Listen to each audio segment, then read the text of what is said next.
Dennis O'Rourke. Mr Speaker, New Zealand First will support this bill to the Select Committee stage, but not necessarily any further. There are a number of complex issues to consider and we won't be a rubber stamp. We want a common sense solution to the tension between human rights and the need to restrain misguided Kiwis from leaving to fight for ISIS in its quest for genocide and other extreme atrocities in pursuance of an Islamic State. Within a matter of weeks concerning Syria and Iraq, we've gone from keeping a watching brief to the commitment of a handful of advisors operating behind the wire to, we understand, about 40 trainers along with about 60 SAS members to act as protection for them in front of the wire. If ISIS did not know of New Zealand before, they most certainly do know us now. We are now an active and direct enemy, with all of the national security ramifications which go with that. Our risk profile has certainly been raised. Turning to the bill itself, why the rush now, given foreign fighters have been going to Syria and Iraq for months, if not years? We have been horrified by Jihadi John and similar stories, even from France, for the best part of a year. And we are, of course, concerned about possible Kiwi jihadis too. But this government has dithered and is now pressing the pedal to the metal without a parliamentary debate on the commitment of New Zealand forces. Such a debate did, of course, happen elsewhere, especially in the United Kingdom. So why was such a debate and democracy sidelined here?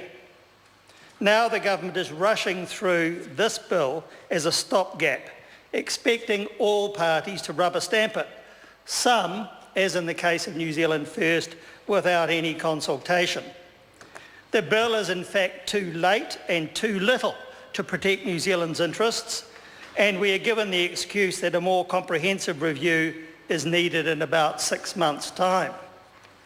New Zealand First does not believe that New Zealand troops should be put into Syria or Iraq for the purpose of supporting any government under attack by ISIS.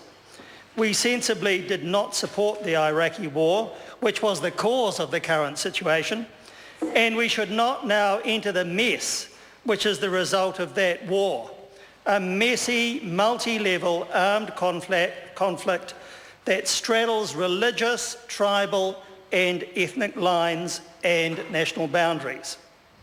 It will have an uncertain outcome and is likely to go on for many years. And in the end, nothing will ultimately be resolved by conflict and the massive loss of life. There is, of course, an exception. New Zealand should always follow United Nations action to protect populations and people against genocide and persecution. But that is not the context for the current decision to deploy troops. And the government is sailing into unknown territory, not really knowing what the objective is. In relation to this bill, we support the proposed comprehensive review of legislative settings and a broader intelligence review to be completed before June 2015, even though that is far too late. And we support to Select Committee some of the proposals in the bill. We support a 3-year cancellation of passports instead of 1 year to the Select Committee stage, where we will hear what others have to say before we make a final decision.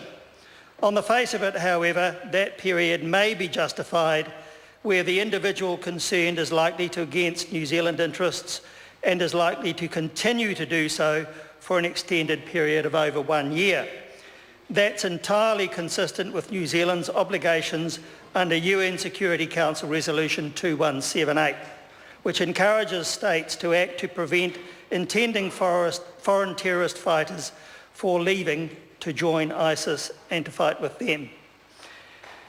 If New Zealand troops are to be put in harm's way, they need to be supported, even if they shouldn't be there. We must not allow some misguided Kiwi adventurers or jihadis to fight against our own troops. But the cancellation of a passport for 3 years is a very serious matter, and we will need to consider that further. We do, however, note that the safeguards are included in the bill by which those concerned may seek a review every year, and they of course always have the right to resort to the courts.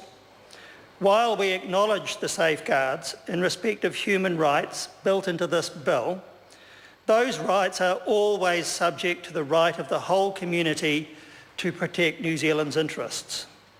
And a 3-year cancellation may be justified in those circumstances. Turning to the SIS Visual Surveillance Authority, it is logical that this be the same power as the police have with a warrant. Safeguards and overview are built into the process, but New Zealand First will examine the adequacy of those safeguards and the sufficiency of the overview before we make a final decision on whether to support.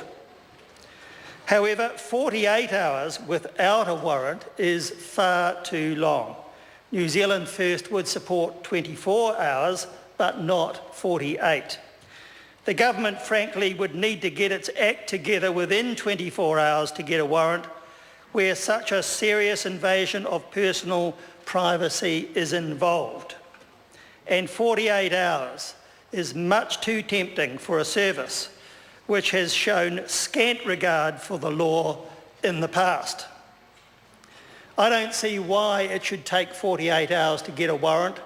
Another has said that with cell phones and internet and so on these days, well, frankly, also even carrier pigeons could carry messages fast enough within 24 hours, let alone 48. Finally, Mr. Speaker, New Zealand First is concerned about the sunset clause for expiry in 2018. This parks the matter conveniently until after the next election. It must be reviewed before then, and in fact before the 2017 election, so that we do not have the same dithering that we have seen this year. The New Zealand public do have a right to have a say, and ultimately to have a say with their vote, and that should not be removed by the timing of the review, the sunset clause, until after 2017 has passed. Mr. Speaker, as I have said, New Zealand First will support the bill to the Select Committee, but as I have also said, we want some changes if we are to support it further. And we want to hear an argument in support of the 3-year period for cancellation of a passport, which is very long, and we will make a final decision on that later.